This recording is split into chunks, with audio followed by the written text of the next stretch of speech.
नमस्कार, 99 न्यूज़ के national bulletin में आपका स्वागत है। मैं हूं आपके साथ शंकर कुमार। रांची में जुमे की नमाज के बाद हुई हिंसा के बाद अब झारखंड के सभी 24 जिलों में अलर्ट जारी कर दिया गया है। सभी जिलों की पुलिस को अलर्ट पर रहने के निर्देश दिए गए हैं। रांची में हिंसा प्रभावित इलाकों में सुरक्षा के पुख्ता इंतजाम किए गए हैं। मेन रोड में सुजाता चौक से अल्बर्ट चौक चौक तक धारा 144 लागू कर दी गई है। अब तक किसी की गिरफ्तारी की आधिकारिक घोषणा पुलिस की ओर से नहीं की गई है।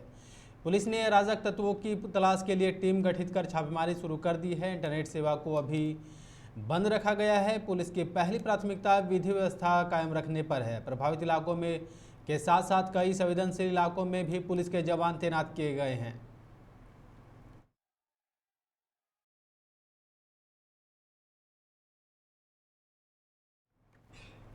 उत्तर प्रदेश में जुमे की नमाज के बाद शुक्रवार को बीजेपी के पूर्व प्रवक्ता नूपुर शर्मा की गिरफ्तारी की मांग को लेकर हिंसक प्रदर्शन के बाद यूपी सरकार सख्त हो गई है। इस मामले में पुलिस ने उपद्रवियों पर शिकंजा कसना शुरू कर दिया है। प्रदेश के अलग अलग इलाकों में अब तक 227 लोगों की गिरफ्तारी हुई है।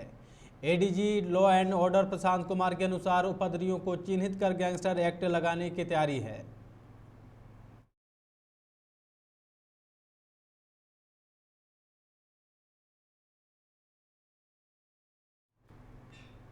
बिहार के पूर्णिया के 22 अनुमंडल के कांजिया प्राथमिक विद्यालय के पास शनिवार सुबह एक भीषण सड़क हादसे में 9 लोगों की मौत हो गई है।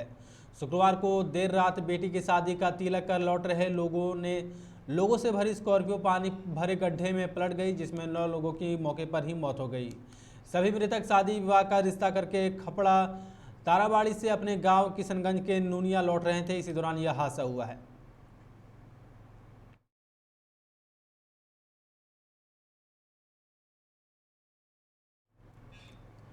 छत्तीसगढ़ के जांजगीर में बोरवेल में गिरे 10 साल के राहुल को बचाने के लिए रेस्क्यू अभियान जारी है। बोरवेल के ठीक बगल में 50 फीट से ज़्यादा की खुदाई की जा रही है।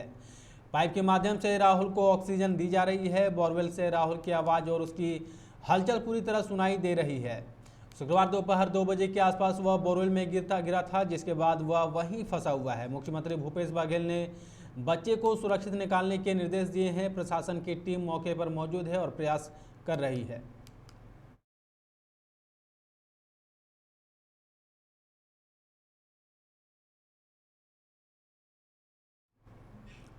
दिल्ली में एक बार फिर से आग लगने की घटना सामने आई है। रोहिणी के बुद्ध विहार इलाके में ब्रह्मा शक्ति अस्पताल के आज शनिवार की सुबह 5 बजे आग लग गई, जिससे अस्पताल में अफरा तफरी की स्थिति पैदा हो गई। मौके पर दमकल की 10 गाड़ियों की मदद से आग पर काबू पाया गया। वह आनन फानन में आईसीयू में भर्ती मरीजों को बाहर निकाला गया। आग तीसरी मंजिल में बने आईसीयू वार्ड में लगी थी।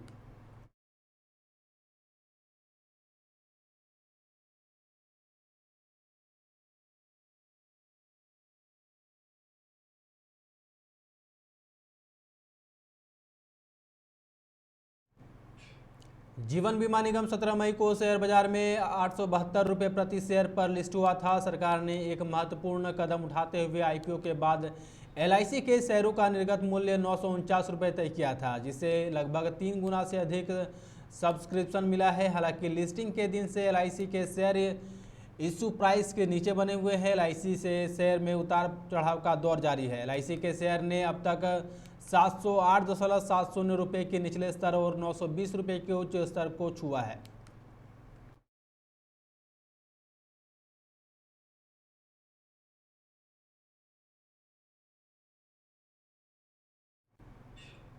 रूस के खिलाफ जंग में यूक्रेन की मदद के लिए गए 3 लोगों को रूस की एक अदालत ने मौत की सजा सुनाई है। यूक्रेन में रूस समर्थित डोनबास इलाके की इस अदालत ने एक फैसला सुनाया है। हालांकि जिस अदालत में यह फैसला सुनाई है उसे अंतर्राष्ट्रीय मान्यता नहीं दी गई है।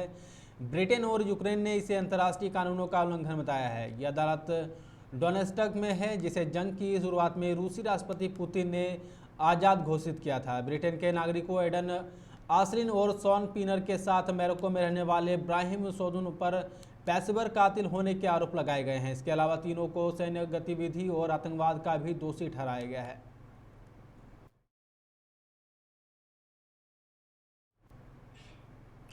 जमशेदपुर के जोगासलाई थाना इलाके में एक अधेड़ पर शर्मनाक हरकत करने का आरोप लगा है। आरोप है कि संबंधित व्यक्ति ने स्कूल जा रही 3 नाबालिग छात्राओं को रोककर मोबाइल पर अश्लील वीडियो दिखाने का प्रयास किया। छात्राओं ने मामले की जानकारी स्कूल प्रबंधन को दी। स्कूल प्रबंधन से जुड़े लोगों ने स्थानीय लोगों के साथ अधेड़ को रंगे हाथ पकड़ लिया है। आक्रोशित लोगों ने आरोपी की पिटाई की, इसके बाद पुलिस को सौंप दिया है। आरोपी की पहचान रियाज अली के रूप में की गई है। वह गर्ल्स स्कूल के पास की ही बस्ती का रहने वाला है।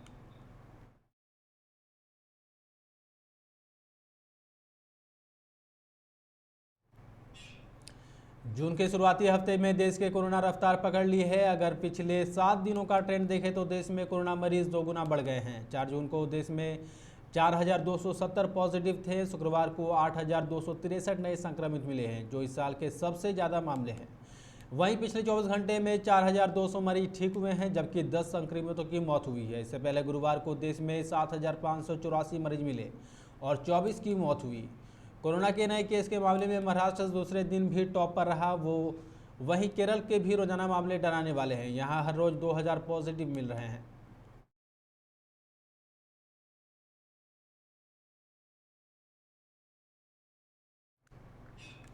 खबरों में फिलहाल इतना ही। आप देखते रहे 99 न्यूज़। नमस्कार।